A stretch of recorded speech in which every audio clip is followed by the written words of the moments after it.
Pituture para binesepuh. Menungsa kuwi dititah padha, nanging yen urusan bondo dijatah beda. Mula menungsa iku wajibe padha upaya karo ndonga. Entuk rejeki sepira atine sing nrimo. Ora usah meri karo kanca sapadha-padha. Aja padha ngresula mundhak gelis tuwa. Wong yen nrimo uripe dawa. Wong sulaya uripe rekoso. Wong sing sabar rezekine bakal jembar. Wong sing ngalah uripe bakal barokah. Sapa sing jujur uripe bakal makmur. Sapa sing telaten tembe mburi bakal panen. Wong sing sombong amale bakal kobong. Akeh wong stres janjane mergo uripe ora beres. Rina wengi mung mburu donya, banjur lali karo agama. Jamane pancen wis jaman tuwa. Akeh menungsa sing angel ditata nganggo tuntunane agama.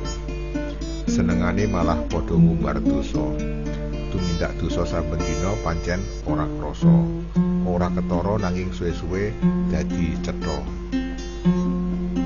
Tumindak dosa sing dilakoni saben dina kadang-kadang ora krasa. Merga pancen kulina gawe dosa.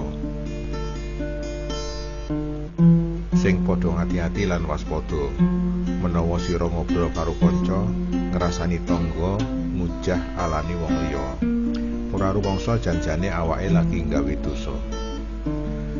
Ayo mumpung durung telat enggal-enggal padha tobat. Tinimbang ning akhirat sira bakal nampa azab. Senajan dosa sepele nanging gedhe akibate marang awake dhewe. Mumpung isih urip ibadah kanthi tertib. Ngelingono yen wis mati ora bakal bisa bali. Mumpung isih waras ngibadaho kanthi ikhlas. Mumpung isih longgar ngibadaho kanthi sabar. Ngelingono yen wis repot ngibadah rasane abot.